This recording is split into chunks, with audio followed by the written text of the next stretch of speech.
Praise the lord everyone. యేసుక్రీస్తు పరిశుద్ధ నామమున అందరికీ వందనాలు తెలియజేస్తున్నాను. ఈ లెంట్ సీజన్లో మనం 23వ రోజున ఉన్నాము. ఈరోజు ధ్యానించుకునే అంశం ఏంటంటే Jesus authority over sin and death. యేసుక్రీస్తు యొక్క అధికారము పాపం మరియు మరణం మీద ఉంది. ఈరోజు బైబిల్ వర్సెస్ వచ్చేసి యోహాను సువార్త 11వ అధ్యాయం 25వ వచనం. అందుకు యేసు, పునరుత్థానమును జీవమును నేనే, నా యందు విశ్వాసం ఉంచువాడు చనిపోయినను బ్రతుకును. మొదటగా మనం ఈ మరణం పాపం ఎలా వచ్చిందో, ఈ భూలోకంకి ఎలా వచ్చిందో చూసినట్టయితే రోమపత్రిక 5:12లో ఉన్నట్టు ప్రకారము ఆదాం ద్వారా ఈ పాపము మరియు మరణం అనేది ఈ భూలోకంకి వచ్చింది. దాన్ని జయించడానికి మనకున్న ఒకే ఒక్క వే ఏంటంటే యేసుక్రీస్తు. సో యేసుక్రీస్తు ద్వారా మనం ఈ రెండింటిని మనం జయించగలుగుతాం. దానిలో మనం చూసినట్టయితే ఇక్కడ యోహాను సువార్త 11:25 వచనంలో చూసినట్టయితే నేనే జీవంను, నేనే పునరుత్థానమని దేవుడు మనకు తెలియజేస్తున్నాడు. నా యందు విశ్వాసం ఉంచిన వారు చనిపోయినను తిరిగి లేస్తారని చెప్పిండు. సో ఇంకా మనం డీప్ వెళ్ళినట్లయితే మనం ఒక 3 సబ్ టాపిక్స్ మనం ఈ టాపిక్ని చూసినట్టయితే యేసు జీవమును. సో యేసు నేను పునరుత్థానం జీవనం అని చెప్పినప్పుడు it's not telling about the future, అంటే ఫ్యూచర్లో జరగబోయే దాని గురించి చెప్పట్లేదు. కానీ నేనే నిజమైన దేవుణ్ణి, నాకు ఆ శక్తి ఉంది, నేను ఆ శక్తి ద్వారా నేను చనిపోయిన వారిని లేపగలుగుతాననే శక్తి ఉంది. కాబట్టే నేను పునరుత్థానం జీవనాన్ని దేవుడు అక్కడ సెలవిస్తున్నాడు. సో ఇంకా మనం చూసినట్లయితే పాపంపై కూడా అధికారం ఉంది.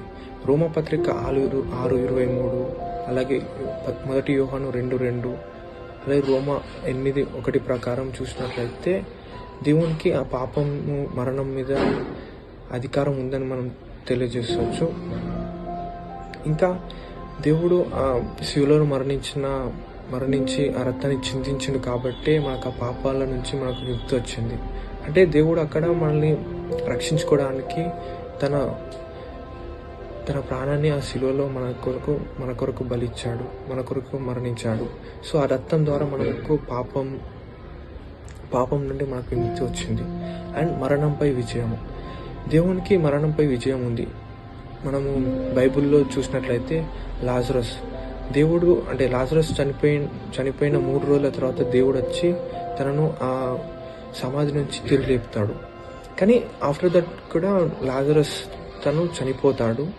బట్ ఇక్కడ మనం ఏం చూసినట్టయితే దేవునికి ఒక మరణం పైన కూడా శక్తి ఉంది. ఆ మరణం నుంచి కూడా దేవుడు మనల్ని కాపాడుతాడు అని మనం చూడొచ్చు. అలాగే దేవుణ్ణి చూసినట్లయితే అతను చనిపోయి 3 రోజుల తర్వాత తిరిగి లేచి మళ్ళీ దేవుని కుడి పార్శ్వంలో కూర్చుని ఉంటాడు కదా. సో మనము ఏ విధంగా అర్థం చేసుకోవచ్చు అంటే దేవుణ్ణి ఈ మరణం నుంచి కూడా మనకు విజయం వస్తుంది. పాపంపై విజయము మనం బైబిల్లో చూసినట్లయితే లాజరస్ అనే వ్యక్తిని దేవుడు చనిపోయినా కూడా అతన్ని మళ్ళీ సమాధిలో నుండి లేపుతాడు. సో ఇక్కడ చూసినట్లయితే దేవునికి ఒక శక్తి ఉంది, మరణం నుంచి కూడా లేపగలిగే శక్తి ఉంది. అలాగే దేవుడు యొక్క శిలువలో తన రక్తాన్ని చిందించి, మన పాపాల కోసం తన రక్తాన్ని చిందించి మళ్ళీ 3వ దినంన లేచాడు. అంటే అక్కడ చూసినట్లయితే దేవుడు యొక్క అధికారము, దేవుని యొక్క అథారిటీ ఓవర్ డెత్ అనేది మనం అక్కడ చూస్తాము. అంటే మరణం శాశ్వతం కాదు దేవునికి. సో అక్కడ 3వ దినంన లేచి దేవుడు తను విల్ ప్రూవ్ దట్, అంటే ముందు వచ్చిన వాగ్దానాల ప్రకారం దేవుడు 3వ దినంన లేస్తాడు. మరణంపై విజయం మనం బైబిల్లో చూసినట్లయితే యేసుక్రీస్తు లాజరస్ అనే వ్యక్తిని మరణం నుంచి తిరిగి లేపుతాడు.